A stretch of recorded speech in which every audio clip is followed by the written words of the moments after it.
This is Harry Judd for Boxing Social in partnership with Empire Fight Store. We're New Astley here in Greater Manchester. I'm joined by Sean McGoldrick. Happy New Year, first of all, mate. Just a good session there, first of all. How are you? All good? Yeah, very good, thank you. How are you? Good, mate. Good to see you. Busy gym today. A lot going on today. It's good to have fight dates announced for certain fighters in the gym. And yourself going forward. We'll talk about that first of all. But the gym's sort of got things running pretty quickly, I think, to start the new year. Yeah, definitely. So we sort of stayed in all over Christmas, all over New Year's and stuff like that. We sort of just had obviously the Saturday, Sunday, and the Monday at home over Christmas, and same with New Year. So we just carried on the same from last year. It was a busy end of the year for the gym, and it was a bit busy start of the year as well. Like you said, I think pretty much a load of us have got fight dates, and it's a busy start of the year, which is good. You are headlining in your home country, Wales, on the February the 10th on Friday for the vacant British and Commonwealth Bantamweight title. It's a new company, 36 Sports. You're headlining on that show. Boxing Social, obviously involved in that event. It's going to be new. It's going to be a new venture. How do you see everything playing out? Because it's sort of unknown, this sort of company at the moment. It's hard to tell how anything new will start out, will finish, but it's starting out very well. It's announced 3 shows already. I think there's 9 50-50 fights. I think they've come out and said, and I agree with that as well. I think there's 9 real good fights. So as a boxing fan, I'm excited to see how it will progress. For the vacant and Commonwealth titles, I mean, British titles anyway, I think they live up to expectations. They are great, fascinating fights. How do you feel in terms of going into this one? Good. I think the same as you. I think it'll be an exciting fight, and I'm sure we'll do the British title justice. Yeah, I mean, we were speaking earlier on, a news article posted that this will be the first boxer from Newport to secure both titles again. Refrain from saying that as fact. I don't know whether that is true. But anyway, let alone, it will be a massive achievement to get those titles, Sean. Yeah, definitely. For me, from where I'm from, that'd be a great piece of history, and for me, myself personally, for my family, for my city, for my country, and for Britain. So, yeah, I'm really looking forward to challenging for him and bringing them belts home. Will this be your first professional title as a professional in terms of the British, or what have you won before? No, I actually lost to Thomas Asomba for the WBC no, I can't remember, but it was a title on the line there. I think it might have been WBA actually. But yeah. So I had my first title fight. I lost there, and now this is my first title fight. So if you win this, will be your first title fight or title won as a boxer. When you were doing this all those years ago as a hobby, more than anything, did you ever think that you'd get to this height in terms of the British and Commonwealth? Because they're prestigious titles, let alone world titles and Europeans, etc. Both those titles are huge achievements.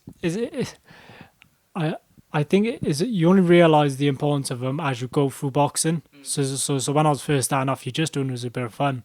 You're just doing it for a laugh. You with your mates, my brothers and stuff like that. So I was just doing it for all them reasons. And then as it all grew and as I got older and started understanding, Commonwealth Games, Olympics, titles, British titles, Commonwealth titles, in the pros, European titles, etc. That's when, as soon as you see them sort of things to try and achieve, that's when you start aiming for them things. But when you're first starting off, you don't really know about them things. You just hear about it sort of in the gym, and then you're sort of exposed to it a little bit. Obviously, there was boys in the gym at the time who were a lot older than me, sort of challenging for them things, and then you sort of look at them and think, oh, what's that for? And then you start questioning it and stuff. So I was very lucky to be around a lot of champions and stuff like that. So. You've mixed with some really big stars. I mean, let's go on first of all about the Commonwealth Games. Boxed a Commonwealth gold and a bronze medalist as well. So you say it's just a hobby. Yeah, it's certainly more than a hobby, even back when you were competing in the amateurs. Yeah, definitely. But like everyone, it starts as a hobby and then you just progresses up until about 20, 30 fights. I think I had a pretty much 50-50 record and, was taking it seriously, obviously, because that was my mentality. but it didn't really click for me until sort of about 15, 16, and then I started taking it more seriously, and yeah, and then by 18, and that's when I went to the Commonwealth Games. GB, your time at GB, when's the time frame? When did you start? When did you finish? Were you involved? Well, let's go on first of all, when you started and when you finished, and I'll go into some other questions. Yes, so I started in 2010, Yeah. or going into 2011, I can't remember but it was about them sort of dates. And then I left there about 2015, 2016. Because 2016 was the Rio the Olympics. Someone Joe Cordina, Pat McCormack, Josh Kelly, Anthony Fowler, Joshua Buatsi, Lawrence Okoli, Joe Joyce. That's a hell of a stable to be mixing with. Yeah, it was brilliant. It was brilliant to be a part of it. Very grateful for the opportunities I had with GP Boxing. It's an amazing setup, and anyone involved in it is very lucky, and they want to make the most of all the chances and the experience they gain from there. What did you gain from it? Plenty of experience, lifelong friends.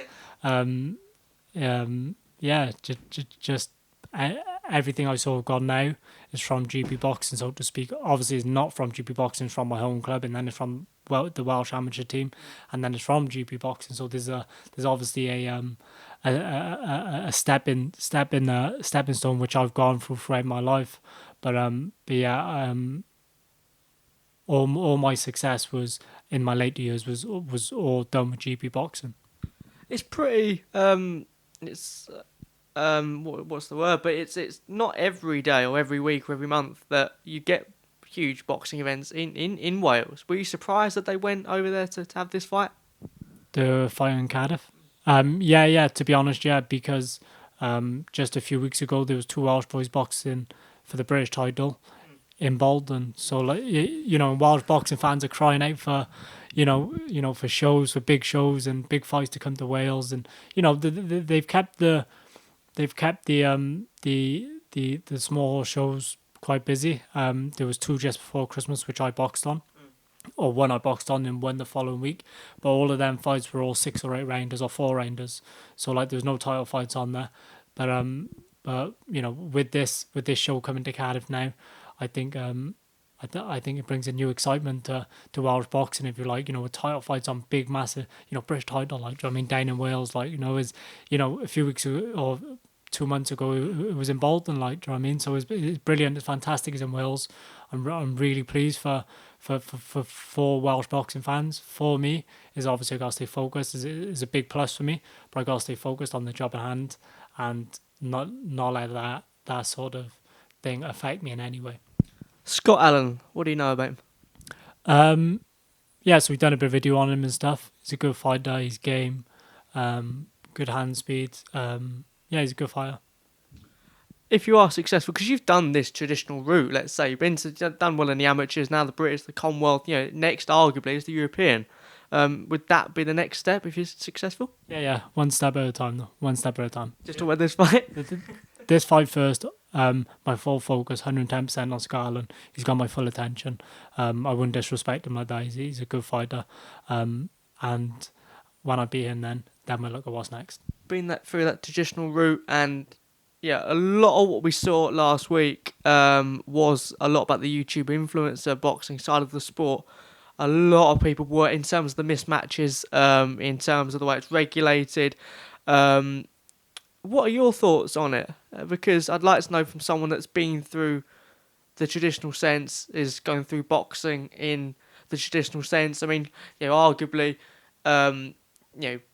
YouTubers and stuff getting massive pro contracts and pro deals when they haven't really been through the hard graft and gone through it in the the traditional sense. And you yourself, that's been through in the sport all your life, it seems a bit of a misjustice that they're getting the attention and the big limelight, and perhaps you're not. What's your thoughts on the influencer stuff? I can completely see what you're saying. It's not really the YouTuber's fault though, and I'm not sticking up for no one here, but who's paying them the sort of money they're being paid to do it, and why, and then people putting the money into actual boxing.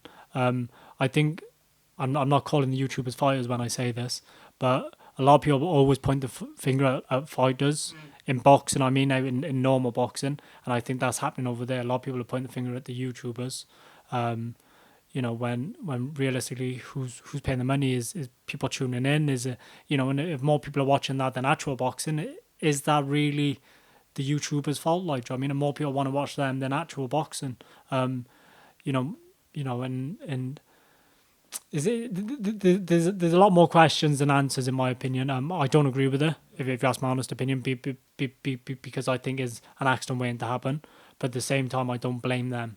I don't blame anyone, because the people actually doing it and putting money into it, they're receiving money somewhere. So it is what it is. Like, do you know what I mean? Is like anything in this world. If it makes money, it makes sense, so to speak, for certain people.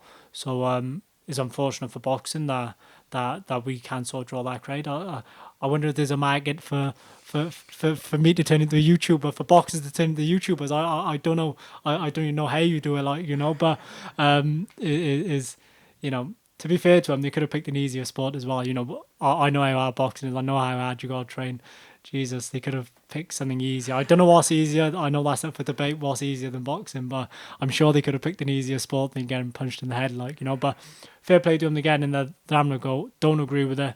I don't personally watch it or see clips on the internet and stuff like that, and I watch it and think, oh, you know, that was good or wherever, like, you know. But what they do is their business, and if someone's paying them the money, that, or it's generating that amount of money or that amount of interest. So if it's doing that, then it makes sense for the powers to be, if you like. And a quick word, there's a picture behind you of the man himself, Rocky Fielding, who announced his retirement last week. I didn't get a chance. I was interviewed Jamie the day before, the morning after he came out, and he retired, and he spent a lot of time here with yourselves in this gym. Just a message to him. I mean, it's a huge, the real Rocky himself. Yeah, just happy retirement. Like, you know, he's, don't need me to tell him how good of a career he's had, bloody hell.